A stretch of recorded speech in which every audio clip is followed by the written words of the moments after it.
Hello everyone, अस्सलाम वालेकुम। कैसे हो सभी लोग? आई होप कि सभी अच्छे ही होंगे।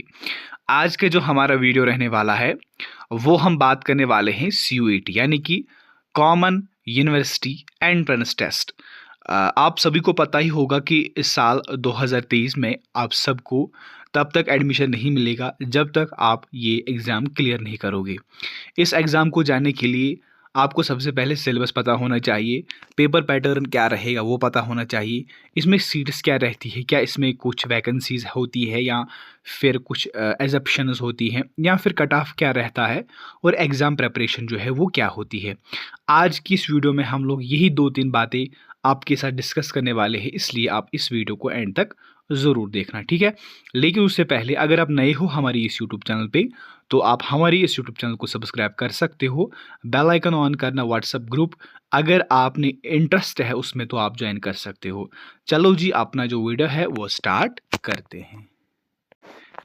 सबसे पहले आपको ये पता होना चाहिए कि जो आपका CUET एग्ज़ाम होने वाला है वो कंडक्ट कौन करता है। वो नेशनल टेस्ट एजेंसी यानी NTA करने वाला है इस साल। जितने भी स्टूडेंट्स चाहे कश्मीर यूनिवर्सिटी के हो या ये जो क्लस्टर यूनिवर्सिटी हो, तो यहाँ पर जो भी एग्ज़ाम होने वाला है CUET, तो उसका जो यहाँ पर ब्रांच रहने वाला है यानी कि जो कंडक्ट करने वाले हैं वो है NTA यानी कि नेशनल टेस्ट एजेंसीज़। ये आपको क्लियर होना चाहिए। सबसे पहले इसमें अगर सिलेबस की बात करेंगे, सिलेबस आपको ये पता होना चाहिए कि ये ओल्ड जो नोटिफिकेशन यही है, लेकिन सिलेबस जो है वो सेम है। सेम इन द सेंस क्या है, सिलेबस CUET का सेम है, इसमें कोई चेंज नहीं हो रही है, ठीक है? इसमें अगर हम सबसे पहले सिलेबस की बात करेंगे गाइस, इसमें आपको पेपर में तीन पोर्शंस रहेंगे, ठीक है? 3 पोर्शंस क्या रहेंगे? सबसे पहला पोर्शन क्या रहेगा ये आपको याद रखना चाहिए।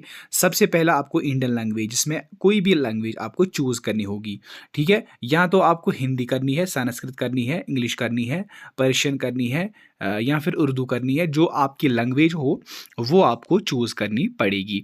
उसके बाद क्या होगा, उसी में से आपको एक ग्रामर पूछा जाएगा, उसी में से आपको कंप्रहेंशन पूछा जाएगा, उसी में आपको पैसेज पूछी जाएगी, लिटरेचर, नैरेटिव, एप्टीट्यूड और वोकैबुलरी जो होती है वो उसी में आपको पूछे जाएंगे। अब इंग्लिश में कितने क्वेश्चंस आ जाएंगे, उसमें आपको टोटल क्वेश्चंस 50 आ जाएंगे, ठीक है ना? और 50 में से आपको अटेम्प्ट कितने करने हैं, 40 क्वेश्चंस, ठीक है? उसमें से आपको 45 मिनट्स मिल जाएंगे। ये था पहला पोर्शन जो आपका एग्ज़ाम होने वाला है। उसके बाद दूसरा पोर्शन क्या आ जाएगा? दूसरा पोर्शन आ जाएगा जो भी आपने सिलेक्ट किया है सब्जेक्ट। मिसाल के तौर पर चाहे आप पॉलिटिकल साइंस में करना चाहते हो, चाहे आप मैथमेटिक्स में करना चाहते हो, चाहे आप बायोलॉजी में करना चाहते हो, ज़ूलॉजी बॉटनी में करना चाहते हो, केमिस्ट्री में करना चाहते हो, या फिर कोई BCom करना चाहता है, उसी के हिसाब से जो आपने 12th में पढ़ा है, ठीक है ना?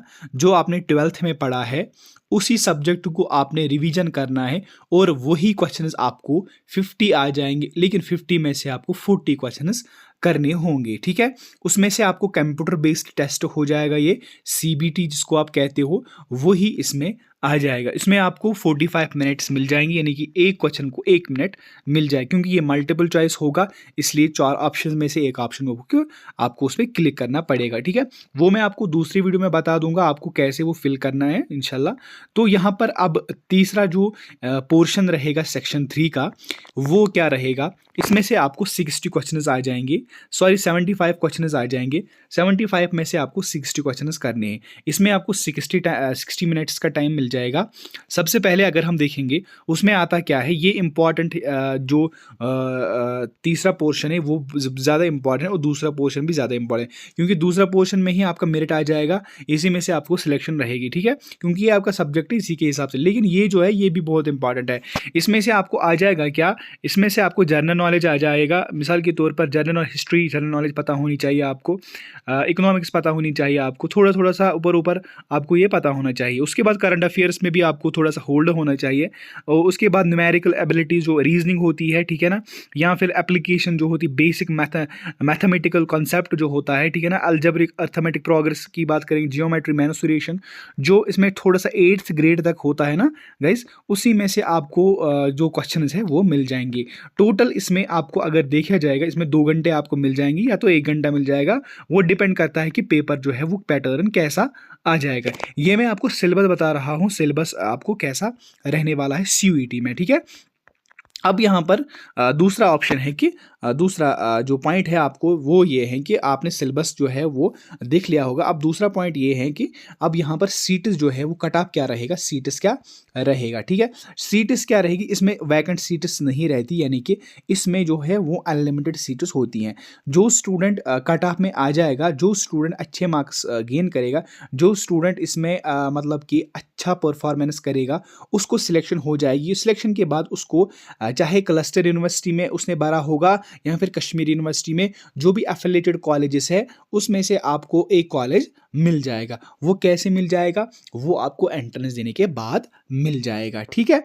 और यहाँ पर अगर हम देखेंगे कट ऑफ की बात करेंगे, मिसाल के तौर पर अगर इस साल 60 में से पेपर आ गया या 100 में से पेपर आ गया, अब रहा सवाल इसमें मेरिट क्या रहेगा। इसमें 40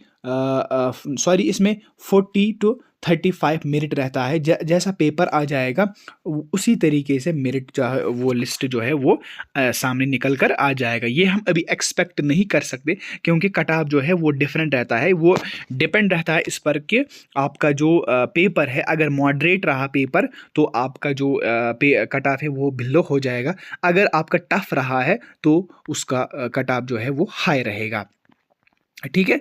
ये कुछ इन्फॉर्मेशन थी सीयूईटी के बारे में। प्रेपरेशन आप कैसे करोगे, मैं आपको दूसरी वीडियो में बता दूंगा कि प्रेपरेशन आप कैसे करोगे, कौन सा कोर्स आप कर सकते हो। अगर आपको किसी में इंटरेस्ट है, किसी कोर्स में, ठीक है ना, चाहे बीकॉम करने चाहते हो किसी और स्पेशल सब्जेक्ट में, या फिर आर्ट्स में कोई स्पेशल सब्जेक्ट है आपको, तो आप मुझे नीचे कमेंट कर सकते हो। मैं आपको एक प्रेफर दूंगा कि आप कैसे अपने आप को तैयार करोगे इस एंट्रेंस के लिए, ठीक है।